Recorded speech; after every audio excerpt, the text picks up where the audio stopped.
सामने आ रही है उसका रुख कर लेते हैं। ये अपडेट आपके स्क्रीन पर है, ये जानकारी पहुंचा दें उपचुनाव को लेकर। अंता उपचुनाव पर ये सबसे बड़ी अपडेट निकलकर सामने आई है। ये अपडेट है उपचुनाव को लेकर, बड़ी खबर इंडिया न्यूज़ पर लगातार अपडेट्स हम आप तक पहुंचा रहे हैं। नतीजों को लेकर लगातार आप इंडिया न्यूज़ के साथ बने रहे हैं। 11वें राउंड में प्रमोद जन भाया भारी बढ़त बनाए हुए नजर आ रहे हैं। तो 11वें राउंड को लेकर ये अपडेट सामने आई है। 11वें राउंड में प्रमोद जन भाया जो है वो 7,871 वोटों से आगे चल रहे हैं, यानी कि करीब 8,000 वोटों की बढ़त प्रमोद जन भाया बनाते नजर आ रहे हैं। तो प्रमोद जन भाया लगातार बढ़त बनाए हुए कांग्रेस उम्मीदवार हैं, वो कांग्रेस के प्रत्याशी हैं वो। वहीं नरेश मीणा जो निर्दलीय उम्मीदवार दूसरे नंबर पर और मोरपाल सुमन बीजेपी उम्मीदवार तीसरे पायदान पर लगातार नजर आ रहे हैं। तो बड़ा ही दिलचस्प ये मुकाबला है, त्रिकोणीय मुकाबला जो है लगभग ये देखने को मिला।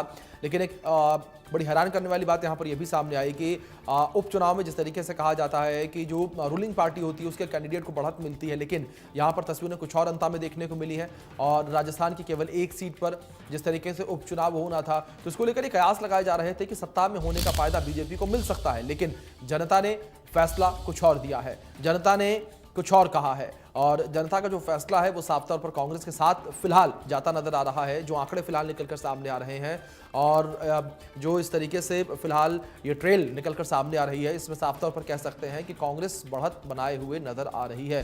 रुझान जिस तरीके से कांग्रेस के पक्ष में है और लगातार कांग्रेस भी अब जीत का दावा करती नजर आ रही है। कांग्रेस उम्मीदवार को लेकर बात करें, उनके समर्थकों को लेकर बात करें, उनके द्वारा भी जीत का दावा किया जा रहा है। और ये कहा जा रहा है कि जो रुझान निकलकर सामने आ रहे हैं यही रुझान नतीजों में तब्दील होंगे।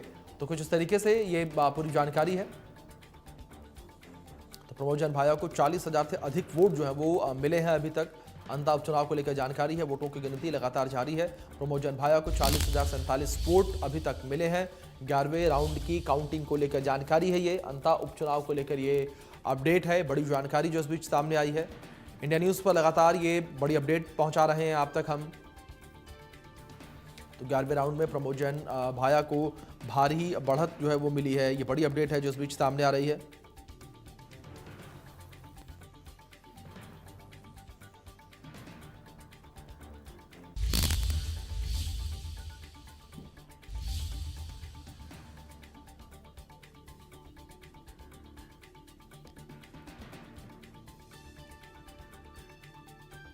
तो बड़ी अपडेट जो इस बीच निकलकर सामने आ रही है, 11वें राउंड में प्रमोद जन भाया को भारी बढ़त जो है वो मिलती नजर आ रही है। 11वें राउंड में प्रमोद जन भाया 7,871 वोट से आगे हैं, ये बड़ी अपडेट है। प्रमोद जन भाया को 40,047 वोट मिले हैं। तो बड़ी जानकारी इस बीच जो निकलकर सामने आई है, प्रमोद जन भाया को लेकर ये जानकारी है। अंता उपचुनाव पर सबसे बड़ी अपडेट जो है वो निकलकर सामने आ रही है। तो इंडिया न्यूज़ पर ये लगातार अपडेट हम आप तक पहुंचा रहे हैं जिस तरीके से। और प्रमोद जन भाया लगातार जो है वो बढ़त बनाए हुए हैं और उपचुनाव को लेकर अपडेट है ये। तीन प्रत्याशी जो हैं वो मुख्य रूप से चुनावी मैदान में हैं, जिसमें प्रमोद जन भाया हैं कांग्रेस से, निर्दलीय प्रत्याशी नरेश मीणा है और मोरपाल सुमन है। त्रिकोणीय मुकाबला इसे कहा जा रहा था, लेकिन ये मुकाबला जो है वो अब एक तरफ बढ़ता नजर आ रहा है। जिस तरीके से लगातार काउंटिंग आगे बढ़ रही है, 11 राउंड की काउंटिंग हो चुकी है। 11 राउंड की काउंटिंग के बाद जो ये कह सकते हैं कि आंकड़े निकलकर सामने आ रहे हैं, इसके अनुसार साफ तौर पर कांग्रेस जो है वो बढ़त बनाए हुए नजर आ रही है। तो ये अपडेट लगातार पहुंचा रहे हैं आप तक। कांग्रेस बढ़त बनाए हुए है। कांग्रेस से प्रमोद जन भाया जो है वो उन्हें लगभग 40,000 वोट जो है मिले हैं।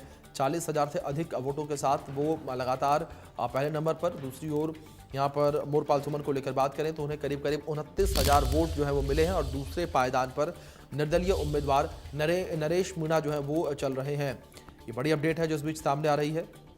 दूसरे पायदान पर निर्दलीय उम्मीदवार नरेश मीणा जो है वो चल रहे हैं। नरेश मीणा दूसरे पायदान पर है। ये अपडेट जो इस बीच निकलकर सामने आ रही है।